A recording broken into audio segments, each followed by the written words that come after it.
Hi dear students, let us revise the detailed account of double helix structure of DNA based on X-ray crystallograph developed by Wilkins and Franklin and explained by Watson and Crick, for which they awarded Nobel Prize in 1953. The DNA is composed of two polynucleotide strands having the strong sugar phosphate backbones projecting nitrogen bases inside.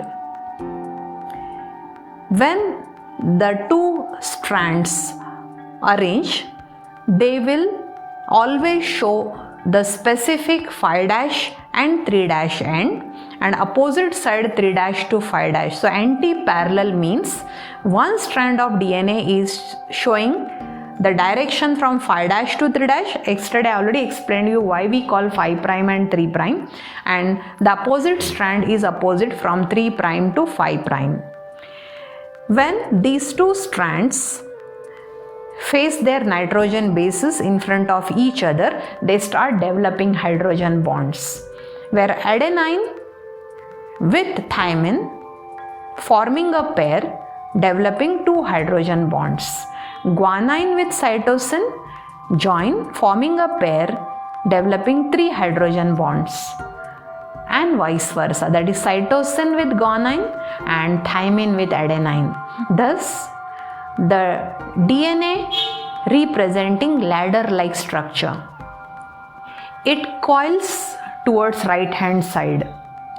After coiling, if you see the diameter of double helix, it is 20 angstrom. Complete one turn is known as helix. The length of one helix is 3.4 nanometer or 34 angstrom. Each helix composed of two loops, and in each loop we can see 5 base pairs. So total base pairs in one helix are 10. Distance between two nucleotides is 3.4 nanometer. This distance maintains continuously equal all along the DNA molecule. It shows two grooves, minor groove and major groove. Thus, Watson and Crick's double helix of DNA will have two strands anti-parallel from 5' to 3', 3' to 5', developing base pairs between purines and pyrimidines by developing hydrogen bonds. After coiling on right-handed side, they show specific dimensions: diameter 20 angstrom, length per helix 3.4 nanometer, distance between two nucleotides is 0.34 nanometer, thus 0.34 angstrom. Thus, this DNA is having the length of 2.2 meter in human cell. How this is calculated? You need to consider total nucleotides, total base pairs multiplied with the distance between two nucleotides. You will get the answer. This I will again explain in the topic biotechnology or at the end of molecular basis of inheritance. In prokaryotes, the DNAs are linear or circular. They are not at all bounded by or packed along with the proteins. So these are freely isolated DNA molecules in prokaryotic cells. We call such genetic material without having any protection as nucleoid or genophore, or generally we call incipient nucleus. While in eukaryotes, the DNA is very long. It is always needed a support for packaging. So long DNA molecule should enclose within the tiny nucleus. So this packaging of DNA is with the help of histones. Histone is a simple protein having arginine and ornithine amino acids, lysine, repeatedly arranged. Let us consider 4 types of histones first: H2A, H2B, H3 and H4. These four types of histones occur in pair. So 2H2A, 2H2B, 2H3 and 2H4 forming a complex showing 8 proteins. It is called octamer. Around this octamer, double helix of DNA is wrapped. After wrapping this structure, it appears like a bead known as heterochromatin or nucleosome. Then we can see only DNA double helix without any aggregation of histones. This we call linker DNA. Again octamer of histone wrapped by DNA forming heterochromatin or nucleosome. In between two nucleosomes we can see the linker DNA. This is taking light stain after staining known as euchromatin. Thus DNA is packed showing beaded string.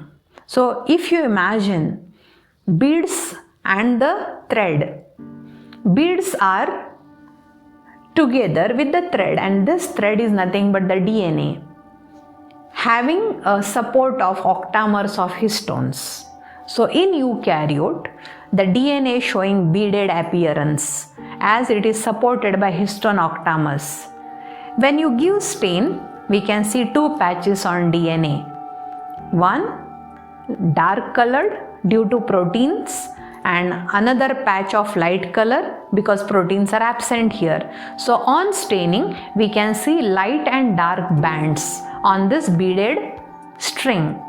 Dark representing heterochromatin, light representing euchromatin. In heterochromatin, we can see DNA along with protein. Name of the protein is histones and they are forming octamer. Octamer means 8 units. In that, 4 types of histones occur in pair. While in euchromatin, we cannot see histone. It is only the DNA. So, when you see the length of the DNA in heterochromatin region, it is very long because it coils around the octamer of histone. But here, due to wrapping, the segments of DNA are remaining non-functional. So here number of genes are more, but genetically less active. While in euchromatin, the length-wise it is very small. So number of genes are less, but genetically more active. This is how we differentiate heterochromatin and euchromatin. So in today's session, hope it is clear Watson and Crick's double helical structure based on X-ray crystallograph developed by Wilkins and Franklin and packaging of DNA in eukaryotes along with the histones, and on staining it is differentiated as euchromatin and heterochromatin.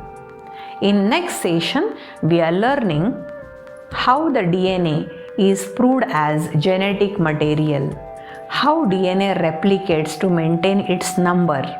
This is called autocatalytic function. Hence, DNA is a genetic material.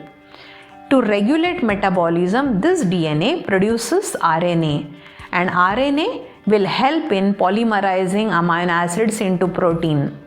Crick proposed central dogma. Any metabolic reaction is controlled by hormones, catalyzed by enzymes. Both hormones and enzymes are polymers of amino acids called polypeptides or proteins. These proteins are synthesized with the help of RNA on the ribosomes, and RNAs are produced by DNA. So the entire regulation of the life activities is in the hand of DNA. With this, I will conclude today's session. Thank you very much.